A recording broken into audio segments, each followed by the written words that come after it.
أعوذ بالله من الشيطان الرجيم. بسم الله الرحمن الرحيم. ألف لام ميم. ذلك الكتاب لا ريب فيه هدى للمتقين الذين يؤمنون بالغيب ويقيمون الصلاة ومما رزقناهم ينفقون والذين يؤمنون بما أنزل إليك وما أنزل من قبلك وبالآخرة هم يوقنون أولئك على هدى من ربهم وأولئك هم المفلحون. إن الذين كفروا سواء عليهم أأنذرتهم أم لم تنذرهم لا يؤمنون. ختم الله على قلوبهم وعلى سمعهم وعلى أبصارهم غشاوة ولهم عذاب عظيم. ومن الناس من يقول آمنا بالله وباليوم الآخر وما هم بمؤمنين يخادعون الله والذين آمنوا وما يخدعون إلا أنفسهم وما يشعرون. في قلوبهم مرض فزادهم الله مرضا ولهم عذاب أليم بما كانوا يكذبون. وإذا قيل لهم لا تفسدوا في الأرض قالوا إنما نحن مصلحون ألا إنهم هم المفسدون ولكن لا يشعرون. وإذا قيل لهم آمنوا كما آمن الناس قالوا أنؤمن كما آمن السفهاء ألا إنهم هم السفهاء ولكن لا يعلمون. وإذا لقوا الذين آمنوا قالوا آمنا وإذا خلوا إلى شياطينهم قالوا إنا معكم إنما نحن مستهزئون. الله يستهزئ بهم ويمدهم في طغيانهم يعمهون. أولئك الذين اشتروا الضلالة بالهدى فما ربحت تجارتهم وما كانوا مهتدين. مثلهم كمثل الذي استوقد نارا فلما أضاءت ما حوله ذهب الله بنورهم وتركهم في ظلمات لا يبصرون. صم بكم عمي فهم لا يرجعون. أو كصيب من السماء فيه ظلمات ورعد وبرق يجعلون أصابعهم في آذانهم من الصواعق حذر الموت والله محيط بالكافرين. يكاد البرق يخطف أبصارهم كلما أضاء لهم مشوا فيه وإذا أظلم عليهم قاموا ولو شاء الله لذهب بسمعهم وأبصارهم إن الله على كل شيء قدير. يا أيها الناس اعبدوا ربكم الذي خلقكم والذين من قبلكم لعلكم تتقون الذي جعل لكم الأرض فراشا والسماء بناء وأنزل من السماء ماء فأخرج به من الثمرات رزقا لكم فلا تجعلوا لله أندادا وأنتم تعلمون. وإن كنتم في ريب مما نزلنا على عبدنا فأتوا بسورة من مثله وادعوا شهداءكم من دون الله إن كنتم صادقين فإن لم تفعلوا ولن تفعلوا فاتقوا النار التي وقودها الناس والحجارة أعدت للكافرين. وبشر الذين آمنوا وعملوا الصالحات أن لهم جنات تجري من تحتها الأنهار كلما رزقوا منها من ثمرة رزقا قالوا هذا الذي رزقنا من قبل وأتوا به متشابها ولهم فيها أزواج مطهرة وهم فيها خالدون. إن الله لا يستحيي أن يضرب مثلا ما بعوضة فما فوقها فأما الذين آمنوا فيعلمون أنه الحق من ربهم وأما الذين كفروا فيقولون ماذا أراد الله بهذا مثلا يضل به كثيرا ويهدي به كثيرا وما يضل به إلا الفاسقين الذين ينقضون عهد الله من بعد ميثاقه ويقطعون ما أمر الله به أن يوصل ويفسدون في الأرض أولئك هم الخاسرون. كيف تكفرون بالله وكنتم أمواتا فأحياكم ثم يميتكم ثم يحييكم ثم إليه ترجعون. هو الذي خلق لكم ما في الأرض جميعا ثم استوى إلى السماء فسواهن 7 سماوات وهو بكل شيء عليم. وإذ قال ربك للملائكة إني جاعل في الأرض خليفة قالوا أتجعل فيها من يفسد فيها ويسفك الدماء ونحن نسبح بحمدك ونقدس لك قال إني أعلم ما لا تعلمون. وعلم آدم الأسماء كلها ثم عرضهم على الملائكة فقال أنبئوني بأسماء هؤلاء إن كنتم صادقين.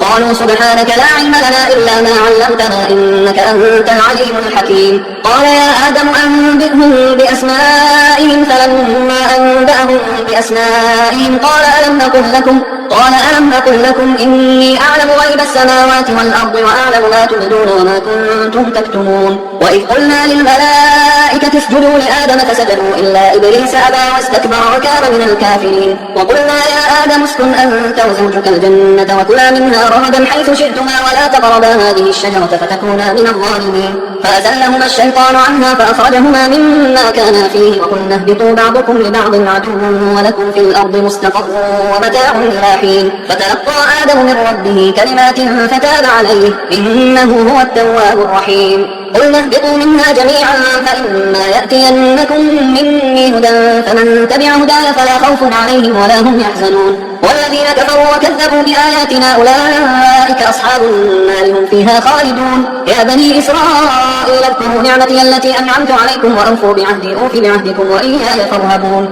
وآمنوا بما أنزلت مصدقا لما معكم ولا تكونوا أول كافر به ولا تشتروا بآياتي ثمنا قليلا وإياي فاتقون. ولا تلبسوا الحق بالباطل وتكتموا الحق وأنتم تعلمون. وأقيموا الصلاة وآتوا الزكاة واركعوا مع الراكعين. أتأمرون الناس بالبر وتنسون أنفسكم وأنتم تتلون الكتاب أفلا تعقلون. واستعينوا بالصبر والصلاة وإنها لكبيرة إلا على الخاشعين الذين يظنون أنهم ملاقو ربهم وأنهم إليه راجعون. يا بني إسرائيل اذكروا نعمتي التي أنعمت عليكم وأني فضلتكم على العالمين. واتقوا يوما لا تجزي نفس عن نفس شيئا ولا يقبل منها شفاعة ولا يؤخذ منها عدل ولا هم ينصرون. وإذ نجيناكم من آل فرعون يسومونكم سوء العذاب يذبحون أبناءكم ويستحيون نساءكم وفي ذلكم بلاء من ربكم عظيم. وإذ فرقنا بكم البحر فأنجيناكم وأغرقنا آل فرعون وأنتم تنظرون. وإذ وعدنا موسى 40 ليلة ثم اتخذتم العجل من بعده وأنتم ظالمون ثم عفونا عنكم من بعد ذلك لعلكم تشكرون. وإذ آتينا موسى الكتاب والفرقان لعلكم تهتدون. وإذ قال موسى لقومه يا قوم إنكم ظلمتم أنفسكم باتخاذكم العجل فتوبوا إلى بارئكم فاقتلوا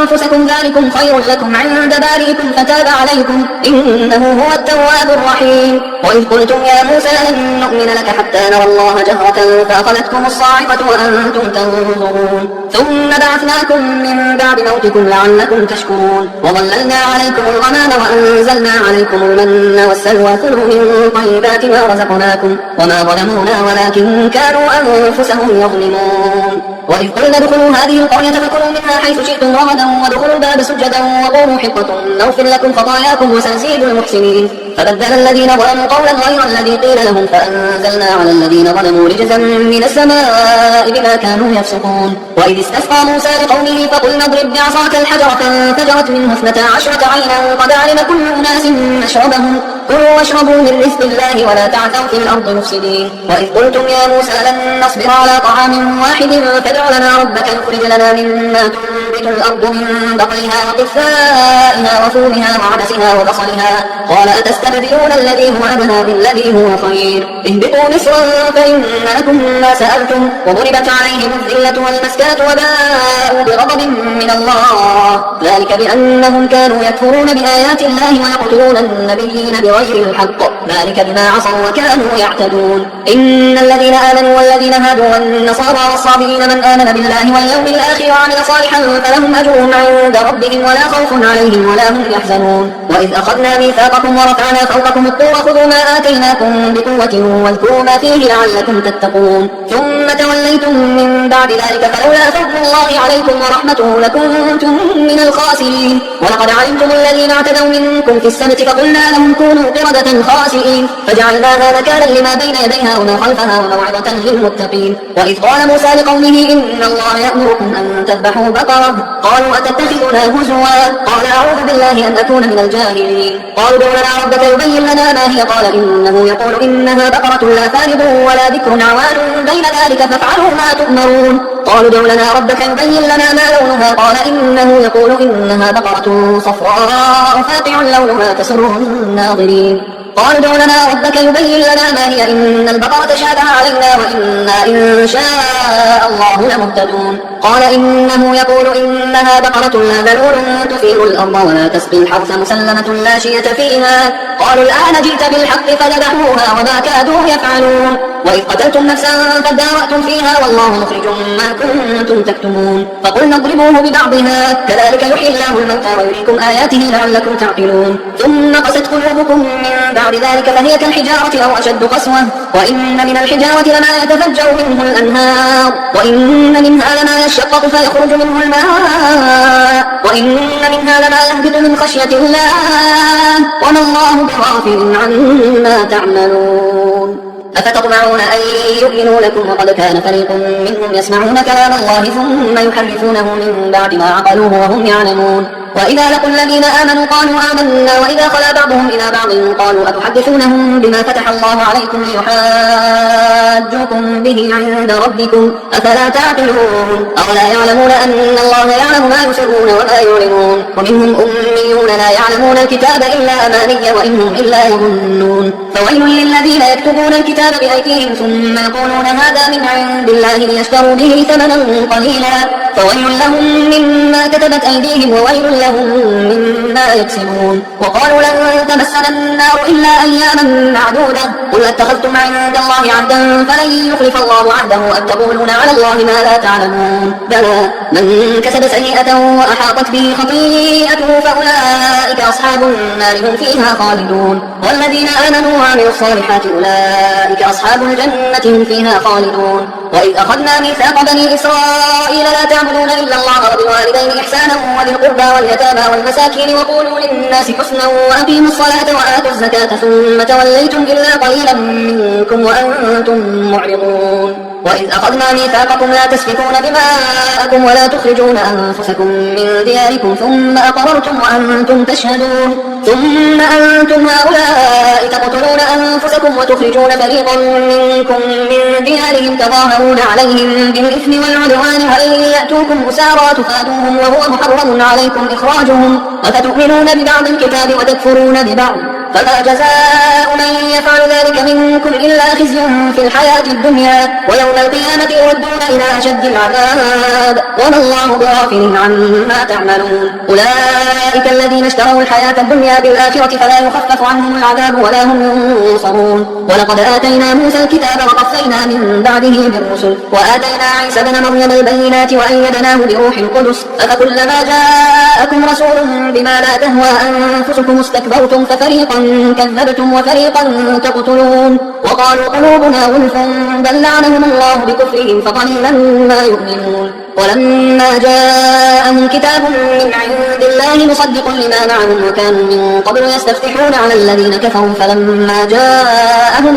ما عرفوا كفروا به فلعنة الله على الكافرين. بئس ما اشتروا به أنفسهم أن يكفروا بما أنزل الله بغيا أن ينزل الله من فضله على من يشاء من عباده فباءوا بغضب على غضب وللكافرين عذاب مهين. وإذا قيل لهم آمنوا بما أنزل الله قالوا نؤمن بما أنزل علينا ويكفرون بما وراءه وهو الحق مصدقا لما معهم قل فلم تقتلون أنبياء الله من قبل إن كنتم مؤمنين. ولقد جاءكم موسى بالبينات ثم اتخذتم العجل من بعده وأنتم ظالمون. وإذ أخذنا ميثاقكم ورفعنا فوقكم الطور خذوا ما آتيناكم بقوة واسمعوا قالوا سمعنا وعصينا وأشربوا في قلوبهم العجل بكفرهم قل بئس ما يأمركم به إيمانكم إن كنتم مؤمنين. قل إن كانت لكم الدار الآخرة عند الله خالصة من دون الناس فتمنوا الموت إن كنتم صادقين ولن يتمنوه أبدا بما قدمت أيديهم والله عليم بالظالمين. ولتجدنهم أحرص الناس على حياة ومن الذين أشركوا يود أحدهم لو يعمر 1000 سنة وما هو بمزحزحه من العذاب أن يعمر والله بصير بما يعملون. قل من كان عدوا لجبريل فإنه نزله على قلبك بإذن الله مصدقا لما بين يديه وهدى وبشرى للمؤمنين. من كان عدوا لله وملائكته ورسله وجبريل وميكال فإن الله عدو للكافرين. ولقد أنزلنا إليك آيات بينات وما يكفر بها إلا الفاسقون أوكلما عاهدوا عهدا نبذه فريق منهم بل أكثرهم لا يؤمنون. ولما جاءهم رسول من عند الله مصدق لما معهم نبذ فريق من الذين أوتوا الكتاب كتاب الله وراء ظهورهم كأنهم لا يعلمون. واتبعوا ما تتلو الشياطين على ملك سليمان وما كفر سليمان ولكن الشياطين كفروا يعلمون الناس السحر وما أنزل على الملكين ببابل هاروت وماروت وما يعلمان من أحد حتى يقولا إنما نحن فتنة فلا تكفر فيتعلمون منهما ما يفرقون به بين المرء وزوجه وما هم بضارين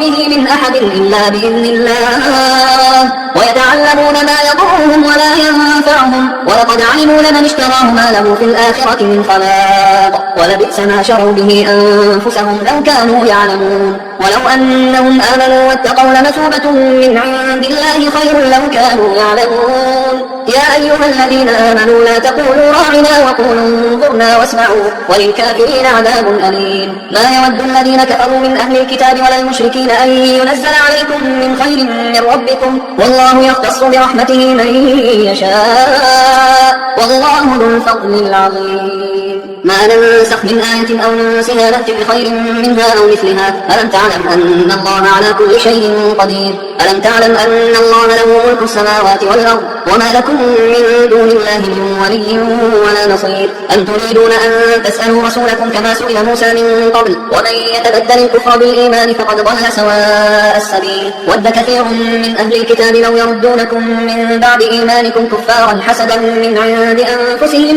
من بعد ما تبين لهم الحق فاعفوا واصفحوا حتى يأتي الله بأمره إن الله على كل شيء قدير وأقيموا الصلاة وآتوا الزكاة وما تقدموا لأنفسكم من خير تجدوه عند الله إن الله بما تعملون بصير وقالوا لن يدخل الجنة إلا من كان هودا أو نصارى تلك أمانيهم قل هاتوا برهانكم إن كنتم صادقين بلى من أسلم وجهه لله وهو محسن فله أجره عند ربه ولا خوف عليهم ولا هم يحزنون وقالت اليهود ليست النصارى على شيء وقالت النصارى ليست اليهود على شيء وهم يتلون الكتاب كذلك قال الذين لا يعلمون مثل قولهم فالله يحكم بينهم يوم القيامة فيما كانوا فيه يختلفون ومن أظلم ممن منع مساجد الله أن يذكر فيها اسمه وسعى في خرابها أولئك ما كان لهم أن يدخلوها إلا خائفين لهم في الدنيا خزي ولهم في الآخرة عذاب عظيم ولله المشرق والمغرب فأينما تولوا فثم وجه الله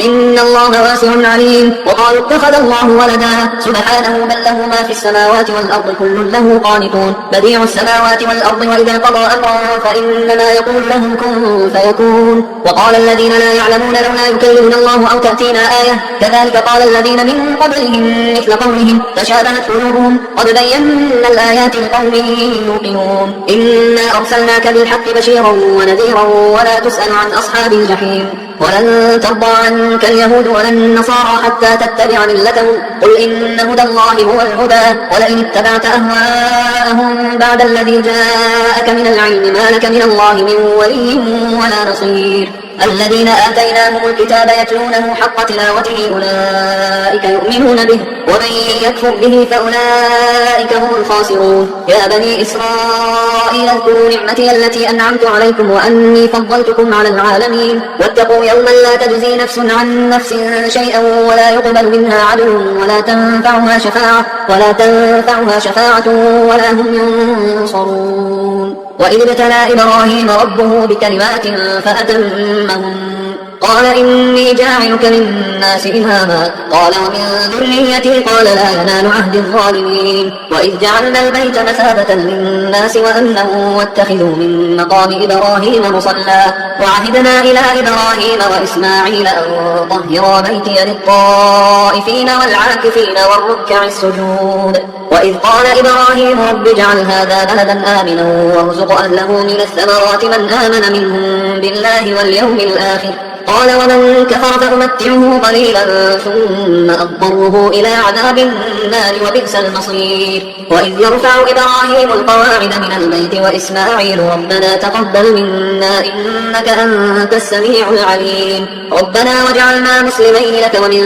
ذريتنا أمة مسلمة لك وأرنا مناسكنا وتب علينا إنك أنت التواب الرحيم ربنا وابعث فيهم رسولا منهم يتلو عليهم آياتك ويعلمهم الكتاب والحكمة ويزكيهم إنك أنت العزيز الحكيم ومن يرغب عن ملة إبراهيم إلا إلا من سفه نفسه ولقد اصطفيناه في الدنيا وإنه في الآخرة لمن الصالحين إذ قال له ربه أسلم قال أسلمت لرب العالمين ووصى بها إبراهيم بنيه ويعقوب يا بني إن الله اصطفى لكم الدين فلا تموتن إلا وأنتم مسلمون أم كنتم شهداء إذ حضر يعقوب الموت إذ قال لبنيه ما تعبدون من بعدي قالوا نعبد إلهك وإله آبائك إبراهيم وإسماعيل وإسحاق إلها واحدا ونحن له مسلمون تلك أمة قد خلت لها ما كسبت ولكم ما كسبتم ولا تسألون عما كانوا يعملون وقالوا كونوا هودا أو نصارى تهتدوا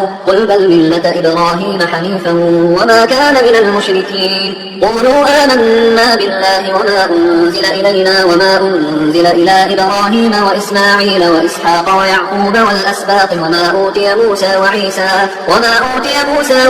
وما أوتي النبيون من ربهم لا نفرق بين أحد منهم ونحن له مسلمون فإن آمنوا بمثل ما آمنتم به فقد اهتدوا وإن تولوا فإنما هم في شقاق فسيكفيكهم الله وهو السميع العليم صبغة الله ومن أحسن من الله صبغة ونحن له عابدون قل أتحاجوننا في الله وهو ربنا وربكم ولنا أعمالنا ولكم أعمالكم ونحن له مخلصون أم تقولون إن إبراهيم وإسماعيل وإسحاق ويعقوب والأسباط كانوا هودا أو نصارى قل أأنتم أعلم أم الله ومن أظلم ممن كتم شهادة عنده من الله وما الله بغافل عما تعملون تلك أمة قد خلت لها ما كسبت ولكم ما كسبتم ولا تسألون عما كانوا يعملون سيقول السفهاء من الناس ما ولاهم عن قبلتهم التي كانوا عليها قل لله المشرق والمغرب يهدي من يشاء إلى صراط مستقيم وكذلك جعلناكم أمة وسطا لتكونوا شهداء على الناس ويكون الرسول عليكم شهيدا وما جعلنا القبلة التي كنت عليها إلا لنعلم من يتبع الرسول ممن ينقلب على عقبيه وإن كانت لكبيرة إلا على الذين هدى الله وما كان الله ليضيع إيمانكم إن الله بالناس لرؤوف رحيم قد نرى تقلب وجهك في السماء فلنولينك قبلة ترضاها فول وجهك شطر المسجد الحرام وحيث ما كنتم فولوا وجوهكم شطره وإن الذين أوتوا الكتاب ليعلمون أنه الحق من ربهم وما الله بغافل عما يعملون ولئن أتيت الذين أوتوا الكتاب بكل آية ما تبعوا قبلتك وما أنت بتابع قبلتهم وما بعضهم بتابع قبلة بعض ولئن اتبعت أهواءهم من بعد ما جاءك من العلم إنك إذا لمن الظالمين الذين آتيناهم الكتاب يعرفونه كما يعرفون أبناءهم وإن فريقا منهم ليكتمون الحق وهم يعلمون الحق من ربك فلا تكونن من الممترين ولكل وجهة هو موليها فاستبقوا الخيرات أينما تكونوا يأتي بكم الله جميعا إن الله على كل شيء قدير ومن حيث خرجت فول وجهك شطر المسجد الحرام وإنه للحق من ربك وما الله بغافل عما تعملون ومن حيث خرجت فول وجهك شطر المسجد الحرام وحيث ما كنتم فولوا وجوهكم شطره لئلا يكون للناس عليكم حجة إلا الذين ظلموا منهم فلا تخشوهم واخشوني ولأتم نعمتي عليكم ولعلكم تهتدون كما أرسلنا فيكم رسولا منكم يتلو عليكم آياتنا ويزكيكم ويعلمكم الكتاب والحكمة ويعلمكم ما لم تكونوا تعلمون فاذكروني أذكركم واشكروا لي ولا تكفرون يا أيها الذين آمنوا استعينوا بالصبر والصلاة إن الله مع الصابرين ولا تقولوا لمن يقتل في سبيل الله أموات بل أحياء ولكن لا تشعرون ولنبلونكم بشيء من الخوف والجوع ونقص من الأموال والأنفس والثمرات وبشر الصابرين الذين إذا أصابتهم مصيبة قالوا إنا لله وإنا إليه راجعون أولئك عليهم صلوات من ربهم ورحمة وأولئك هم المهتدون إن الصفا والمروة من شعائر الله فمن حج البيت أو اعتمر فلا جناح عليه أن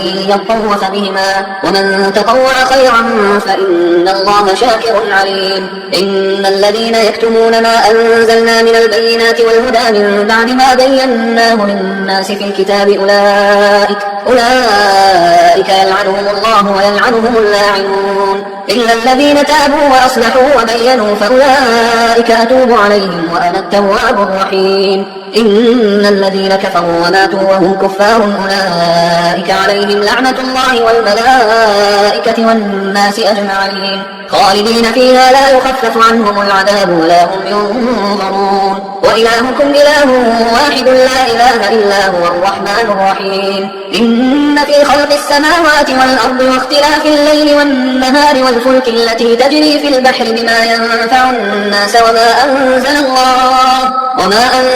الله من السماء من ماء فأحيا به الأرض بعد موتها وبث فيها من كل دابة وتصريف الرياح والسحاب المسخر بين السماء والأرض لآيات لقوم يعقلون. ومن الناس من يتخذ من دون الله أندادا يحبونهم كحب الله والذين آمنوا أشد حبا لله ولو يرى الذين ظلموا إذ يرون العذاب أن القوة لله جميعا وأن الله شديد العذاب إذ تبرأ الذين اتبعوا من الذين اتبعوا ورأوا العذاب وتقطعت بهم الأسباب وقال الذين اتبعوا لو أن لنا كرة فنتبرأ منهم كما تبرأوا منا كذلك يريهم الله أعمالهم حسرات عليهم وما هم بخارجين من النار. يا أيها الناس كلوا مما في الأرض حلالا طيبا ولا تتبعوا خطوات الشيطان إنه لكم عدو مبين. إنما يأمركم بالسوء والفحشاء وأن تقولوا على الله ما لا تعلمون. وإذا قيل لهم اتبعوا ما أنزل الله قالوا بل نتبع ما ألفينا عليه آباءنا أولو كان آباؤهم لا يعقلون شيئا ولا يهتدون. ومثل الذين كفروا كمثل الذي ينعق بما لا يسمع إلا دعاء ونداء صم بكم عمي فهم لا يعقلون. يا أيها الذين آمنوا كلوا من طيبات ما رزقناكم واشكروا لله إن كنتم إياه تعبدون. إنما حرم عليكم الميتة والدم ولحم الخنزير وما أهل به لغير الله فمن اضطر غير باغ ولا عاد فلا إثم عليه إن الله غفور رحيم. إن الذين يكتمون ما أنزل الله من الكتاب ويشترون به ثمنا قليلا أولئك ما يأكلون في بطونهم إلا النار ولا يكلمهم الله يوم القيامة ولا يزكيهم ولهم عذاب أليم. أولئك الذين اشتروا الضلالة بالهدى والعذاب بالمغفرة فما أصبرهم على النار ذلك بأن الله نزل الكتاب بالحق وإن الذين اختلفوا في الكتاب لفي شقاق بعيد. ليس البر أن تولوا وجوهكم قبل المشرق والمغرب ولكن البر من آمن بالله واليوم الآخر والملائكة والكتاب والنبيين وآتى المال على حبه ذوي القربى واليتامى والمساكين وابن السبيل والسائلين وفي الرقاب وأقام الصلاة وآتى الزكاة والموفون بعهدهم إذا عاهدوا والصابرين في البأساء والضراء وحين البأس أولئك الذين صدقوا وأولئك هم المتقون. يا أيها الذين آمنوا كتب عليكم القصاص في القتلى الحر بالحر والعبد بالعبد والأنثى بالأنثى فمن عفي له من أخيه شيء فاتباع بالمعروف وأداء إليه بإحسان ذلك تخفيف من ربكم ورحمة فمن اعتدى بعد ذلك فله عذاب أليم. ولكم في القصاص حياة يا أولي الألباب لعلكم تتقون. كتب كتب عليكم إذا حضر أحدكم الموت إن ترك خيرا الوصية للوالدين والأقربين بالمعروف حقا على المتقين فمن بدله بعدما سمعه فإنما إثمه على الذين يبدلونه إن الله سميع عليم فمن خاف من موص جنفا أو إثما فأصلح بينهم فلا إثم عليه إن الله غفور رحيم يا أيها الذين آمنوا كتب عليكم الصيام كما كتب على الذين من قبلكم لعلكم تتقون أياما معدودات فمن كان منكم مريضا أو على سفر فعدة من أيام أخر وعلى الذين يطيقونه فدية طعام مسكين فمن تطوع خيرا فهو خير له وأن تصوموا خير لكم إن كنتم تعلمون شهر رمضان الذي أنزل فيه القرآن هدى للناس وبينات من الهدى والفرقان فمن شهد منكم الشهر فليصم ومن كان مريضا أو على سفر فعدة من أيام أخر يريد الله بكم اليسر ولا يريد بكم العسر ولتكملوا العدة ولتكبروا الله على ما هداكم ولعلكم تشكرون وإذا سألك عبادي عني فإني قريب أجيب دعوة الداعي إذا دعان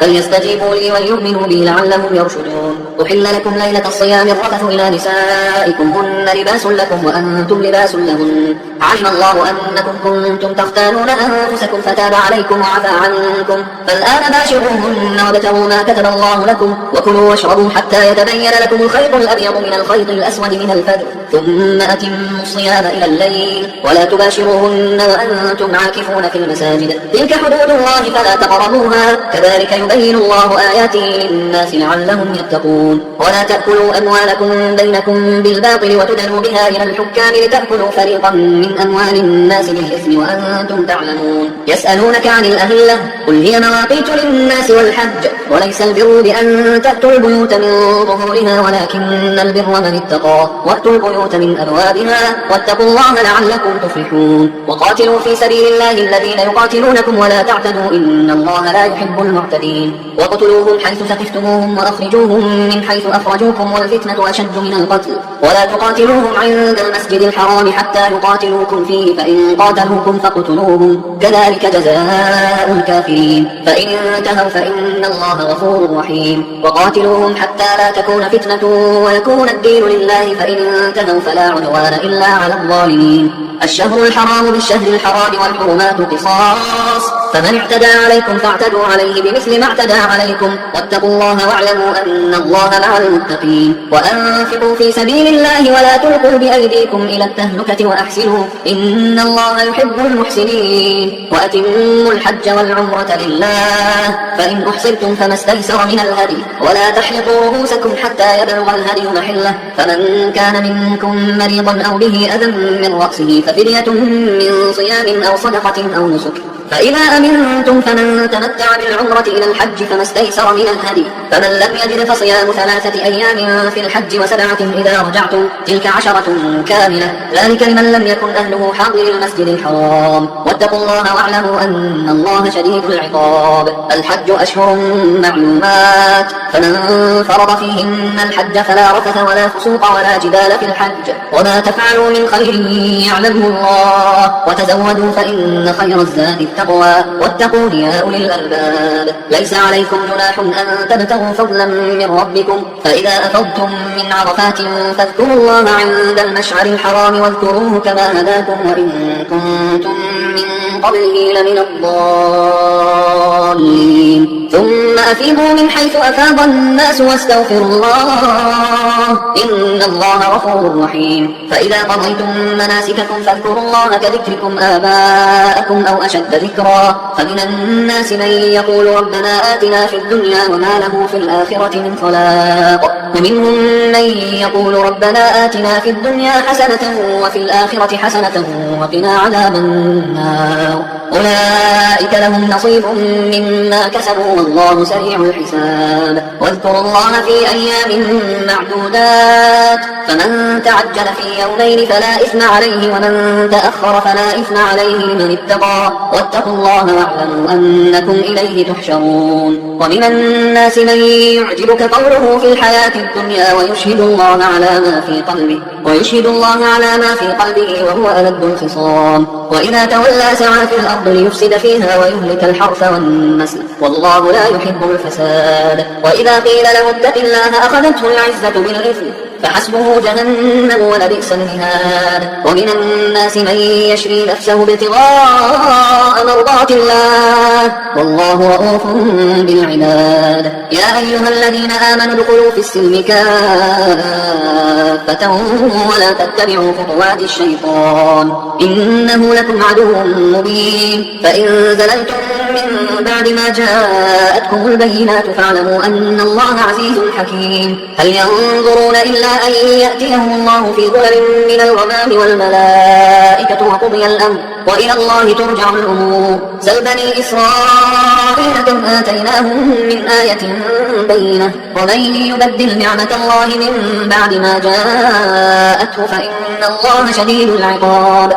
زين للذين كفروا الحياة الدنيا ويسخرون من الذين آمنوا والذين اتقوا فوقهم يوم القيامة والله يرزق من يشاء بغير حساب. كان الناس أمة واحدة فبعث الله النبيين مبشرين ومنذرين وأنزل معهم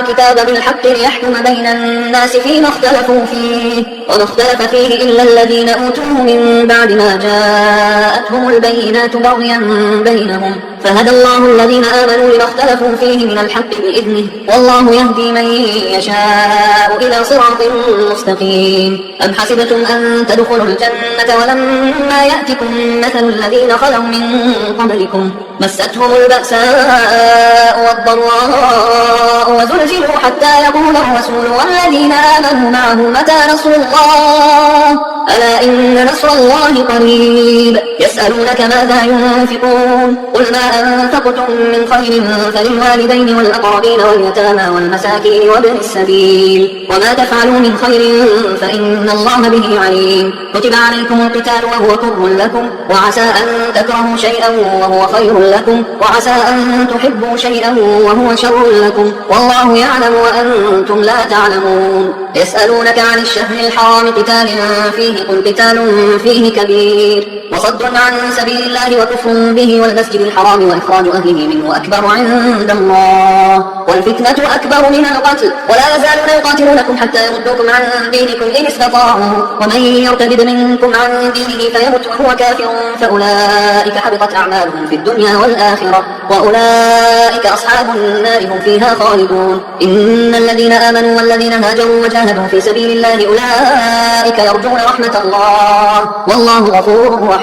يسألونك عن الخمر والميسر قل فيهما إثم كبير ومنافع للناس وإثمهما أكبر من نفعهما ويسألونك ماذا ينفقون قل العفو كذلك يبين الله لكم الآيات لعلكم تتفكرون في الدنيا والآخرة. ويسألونك عن اليتامى قل إصلاح لهم خير وإن تخالطوهم فإخوانكم والله يعلم المفسد من المصلح ولو شاء الله لأعنتكم إن الله عزيز حكيم. ولا تنكحوا المشركات حتى يؤمنوا ولأمة مؤمنة خير من مشركة ولو أعجبتكم ولا تنكحوا المشركين حتى يؤمنوا ولعبد مؤمن خير من مشرك ولو أعجبكم أولئك يدعون إلى النار والله يدعو إلى الجنة والمغفرة بإذنه ويبين آياته للناس لعلهم يتذكرون. ويسألونك عن المحيض قل هو أذى فاعتزلوا النساء في المحيض ولا تقربوهن حتى يطهرن فإذا تطهرن فأتوهن من حيث أمركم الله إن الله يحب التوابين ويحب المتطهرين. نساؤكم حرث لكم فأتوا حرثكم أنى شئتم وقدموا لأنفسكم واتقوا الله واعلموا أنكم ملاقوه وبشر المؤمنين. ولا تجعلوا الله عرضة لأيمانكم أن تبروا وتتقوا وتصلحوا بين الناس والله سميع عليم. لا يؤاخذكم الله باللغو في أيمانكم ولكن يؤاخذكم بما كسبت قلوبكم والله غفور حليم. للذين يؤلون من نسائهم تربص 4 أشهر فإن فاءوا فإن الله غفور رحيم وإن عزموا الطلاق فإن الله سميع عليم. والمطلقات يتربصن بأنفسهن 3 قروء ولا يحل لهن أن يكتمن ما خلق الله في أرحامهن إن كن يؤمن بالله واليوم الآخر وبعولتهن أحق بردهن في ذلك إن أرادوا إصلاحا ولهن مثل الذي عليهن بالمعروف وللرجال عليهن درجة والله عزيز حكيم. الطلاق مرتان فإمساك بمعروف أو تسريح بإحسان ولا يحل لكم أن تأخذوا مما آتيتموهن شيئا إلا أن يخافا أن لا يقيما حدود الله فإن خفتم أن لا يقيما حدود الله فلا جناح عليهما فيما افتدت به تلك حدود الله فلا تعتدوها ومن يتعد حدود الله فأولئك هم الظالمون. فإن طلقها فلا تحل له من بعد حتى تنكح زوجا غيره فإن طلقها فلا جناح عليهما أن يتراجعا إن ظنا أن يقيما حدود الله وتلك حدود الله يبينها لقوم يعلمون. وإذا طلقتم النساء فبلغن أجلهن فأمسكوهن بمعروف أو سرحوهن بمعروف ولا تمسكوهن ضرارا لتعتدوا ومن يفعل ذلك فقد ظلم نفسه ولا تتخذوا آيات الله هزوا واذكروا نعمة الله عليكم وما أنزل عليكم من الكتاب والحكمة يعظكم به واتقوا الله واعلموا أن الله بكل شيء عليم. وإذا طلقتم النساء فبلغن أجلهن فلا تعضلوهن أن ينكحن أزواجهن إذا تراضوا بينهم بالمعروف ذلك يوعظ به من كان منكم يؤمن بالله واليوم الآخر ذلكم أزكى لكم وأطهر والله يعلم وأنتم لا تعلمون. والوالدات يرضعن أولادهن حولين كاملين لمن أراد أن يتم الرضاعة وعلى المولود له رزقهن وكسوتهن بالمعروف لا تكلف نفس إلا وسعها لا تضار والدة بولدها ولا مولود له بولده وعلى الوارث مثل ذلك فإن أرادا فصالا عن تراض منهما وتشاؤل فلا جناح عليهما. وإن أردتم أن تسترضعوا أولادكم فلا جناح عليكم إذا سلمتم ما آتيتم بالمعروف واتقوا الله واعلموا أن الله بما تعملون بصير. والذين يتوفون منكم ويذرون أزواجا يتربصن بأنفسهن 4 أشهر و10 فإذا بلغن أجلهن فلا جناح عليكم فيما فعلن في أنفسهن بالمعروف والله بما تعملون خبير. ولا جناح عليكم فيما عرضتم به من خطبة النساء أو أكننتم في أنفسكم علم الله أنكم ستذكرونهن ولكن لا تواعدوهن سرا إلا أن تقولوا قولا معروفا ولا تعزموا عقدة النكاح حتى يبلغ الكتاب أجله واعلموا أن الله يعلم ما في أنفسكم فاحذروه واعلموا أن الله غفور حليم. لا جناح عليكم إن طلقتم النساء ما لم تمسوهن أو تفرضوا لهن فريضة ومتعوهن على الموسع قدره وعلى المقتر قدره متاعا بالمعروف حقا على المحسنين. وإن طلقتموهن من قبل أن تمسوهن وقد فرضتم لهن فريضة فنصف ما فرضتم إلا أن يعفون أو يعفو الذي بيده عقدة النكاح وأن تعفوا أقرب للتقوى ولا تنسوا الفضل بينكم إن الله بما تعملون بصير. حافظوا على الصلوات والصلاة الوسطى وقوموا لله قانتين فإن خفتم فرجالا أو ركبانا فإذا أمنتم فاذكروا الله كما علمكم ما لم تكونوا تعلمون. والذين يتوفون منكم ويذرون أزواجا وصية لأزواجهم متاعا إلى الحول غير إخراج فإن خرجن فلا جناح عليكم فيما فعلن في أنفسهن من معروف والله عزيز حكيم. وللمطلقات متاع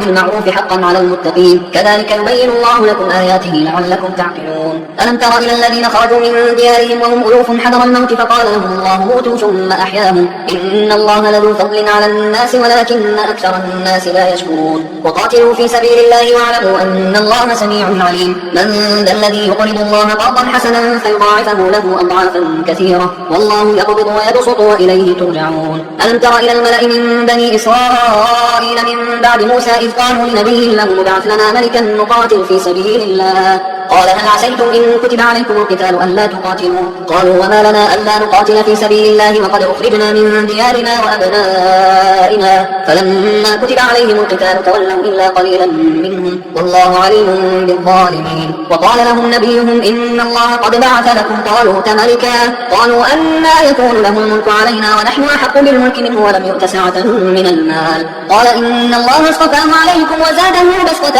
في العلم والجسم والله يؤتي ملكه من يشاء والله واسع عليم. وقال لهم نبيهم إن آية ملكه أن يأتيكم التابوت فيه سكينة من ربكم وبقية مما ترك آل موسى وآل هارون تحمله الملائكة الملائكة إن في ذلك لآية لكم إن كنتم مؤمنين. فلما فصل طالوت بالجنود قال إن الله مبتليكم بنهر فمن شرب منه فليس مني ومن لم يطعمه فإنه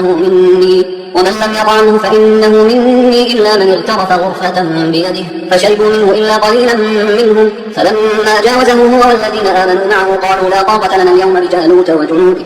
قال الذين يظنون أنهم ملاقو الله كم من فئة قليلة غلبت فئة كثيرة بإذن الله والله مع الصابرين. ولما برزوا لجالوت وجنوده قالوا ربنا أفرغ علينا صبرا وثبت أقدامنا وانصرنا على القوم الكافرين. فهزمهم بإذن الله وقتل داود جالوت وآتاه الله الملك والحكمة وعلمه مما يشاء ولولا دفع الله الناس بعضهم ببعض لفسدت الأرض ولكن الله ذو فضل على العالمين. تلك آيات الله نتلوها عليك بالحق وإنك لمن المرسلين. تلك الرسل فضلنا بعضهم على بعض منهم من كلم الله ورفع بعضهم درجات وآتينا عيسى ابن مريم البينات وأيدناه بالروح القدس ولو شاء الله ما اقتتل الذين من بعدهم من بعد ما جاءتهم البينات ولكن اختلفوا فمنهم من آمن ومنهم من كفر ولو شاء الله ما اقتتلوا ولكن الله يفعل ما يريد. يا أيها الذين آمنوا أنفقوا مما رزقناكم من قبل أن يأتي يوم لا بيع فيه ولا خلة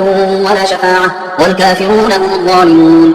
الله لا إله إلا هو الحي القيوم لا تأخذه سنة ولا نوم له ما في السماوات وما في الأرض من ذا الذي يشفع عنده إلا بإذنه يعلم ما بين أيديهم وما خلفهم ولا يحيطون بشيء من علمه إلا بما شاء وسع كرسيه السماوات والأرض ولا يؤوده حفظهما وهو العلي العظيم. لا إكراه في الدين قد تبين الرشد من الغي فمن يكفر بالطاغوت ويؤمن بالله فقد استمسك بالعروة الوثقى لا انفصام لها والله سميع عليم. الله ولي الذين آمنوا يخرجهم من الظلمات إلى النور والذين كفروا أولياءهم الطاغوت يخرجونهم من النور إلى الظلمات أولئك أصحاب النار هم فيها خالدون. ألم تر إلى الذي حاج إبراهيم في ربه أن آتاه الله الملك إذ قال إبراهيم ربنا الذي يحيي ويميت قال أنا أحيي وأميت قال إبراهيم فإن الله يأتي بالشمس من المشرق فأت بها من المغرب فبهت الذي كفر والله لا يهدي القوم الظالمين. أو كالذي مر على قرية وهي خاوية على عروشها قال أنى يحيي هذه الله بعد موتها فأماته الله 100 عام ثم بعثه قال كم لبثت قال لبثت يوما أو بعض يوم قال بل لبثت 100 عام فانظر إلى طعامك وشرابك لم يتسنه وانظر إلى حمارك ولنجعلك آية للناس وانظر إلى العظام كيف ننشفها ثم نكسوها لحما فلما تبين له قال أعلم أن الله على كل شيء قدير. وإذ قال إبراهيم رب أرني كيف تحيي الموتى قال أولم تؤمن قال بلى ولكن ليطمئن قلبي قال فخذ 4 من الطير فصرهن إليك ثم اجعل على كل جبل منهن جزءا ثم ادعهن يأتينك سعيا واعلم أن الله عزيز حكيم. مثل الذين ينفقون أموالهم في سبيل الله كمثل حبة أنبتت 7 سنابل في كل سنبلة 100 حبة والله يضاعف لمن يشاء والله واسع عليم. الذين ينفقون أموالهم في سبيل الله ثم لا يتبعون ما أنفقوا منا ولا أذى لهم أجرهم عند ربهم ولا خوف عليهم ولا هم يحزنون. قول معروف ومغفرة خير من صدقة يتبعها أذى والله غني حليم. يا أيها الذين آمنوا لا تبطلوا صدقاتكم بالمن والأذى كالذي ينفق ماله رئاء الناس ولا يؤمن بالله واليوم الآخر فمثله كمثل صفوان عليه تراب فأصابه وابل فتركه صلدا لا يقدرون على شيء مما كسبوا والله لا يهدي القوم الكافرين. ومثل الذين ينفقون أموالهم ابتغاء مرضات الله وتثبيتا من أنفسهم كمثل جنة بربوة أصابها وابل فآتت أكلها ضعفين فإن لم يصبها وابل فضل والله بما تعملون بصير. أيود أحدكم أن تكون له جنة من نخيل وأعناب تجري من تحتها الأنهار له فيها من كل الثمرات وأصابه الكبر وله ذرية ضعفاء فأصابها إعصار فيه نار فاحترقت كذلك يبين الله لكم الآيات لعلكم تتفكرون. يا أيها الذين آمنوا أنفقوا من طيبات ما كسبتم ومما أخرجنا لكم من الأرض ولا تيمموا الخبيث منه تنفقون ولستم بآخذيه إلا أن تغمضوا فيه واعلموا أن الله غني حميد. الشيطان يعدكم الفقر ويأمركم بالفحشاء والله يعدكم مغفرة منه وفضلا والله واسع عليم. يؤتي الحكمة من يشاء ومن يؤت الحكمة فقد أوتي خيرا كثيرا وما يذكر إلا أولو الألباب. وما أنفقتم من نفقة أو نذرتم من نذر فإن الله يعلمه وما للظالمين من أنصار. إن تبدوا الصدقات فنعما هي وإن تخفوها وتؤتوها الفقراء فهو خير لكم ويكفر عنكم من سيئاتكم والله بما تعملون خبير. ليس عليك هداهم ولكن الله يهدي من يشاء. وما تنفقوا من خير فلأنفسكم وما تنفقون إلا ابتغاء وجه الله وما تنفقوا من خير يوفى إليكم وأنتم لا تظلمون. للفقراء الذين أحصروا في سبيل الله لا يستطيعون ضربا في الأرض يحسبهم الجاهل أغنياء من التعفف تعرفهم بسيماهم لا يسألون الناس إلحافا وما تنفقوا من خير فإن الله به عليم. الذين ينفقون أموالهم بالليل والنهار سرا وعلانية فلهم أجرهم عند ربهم ولا خوف عليهم ولا هم يحزنون. الذين يأكلون الربا لا يقومون إلا كما يقوم الذي يتخبطه الشيطان من المس ذلك بأنهم قالوا إنما البيع مثل الربا وأحل الله البيع وحرم الربا. فمن جاءه موعظة من ربه فانتهى فله ما سلف وأمره إلى الله ومن عاد فأولئك أصحاب النار هم فيها خالدون. يمحق الله الربا ويربي الصدقات والله لا يحب كل كفار أثيم. إن الذين آمنوا وعملوا الصالحات وأقاموا الصلاة وآتوا الزكاة لهم أجرهم عند ربهم ولا خوف عليهم ولا هم يحزنون. يا أيها الذين آمنوا اتقوا الله وذروا ما بقي من الربا إن كنتم مؤمنين فإن لم تفعلوا فأذنوا بحرب من الله ورسوله وإن تبتم فلكم رؤوس أموالكم لا تظلمون ولا تظلمون. وإن كان ذو عسرة فنظرة إلى ميسرة وأن تصدقوا خير لكم إن كنتم تعلمون. واتقوا يوما ترجعون فيه إلى الله ثم توفى كل نفس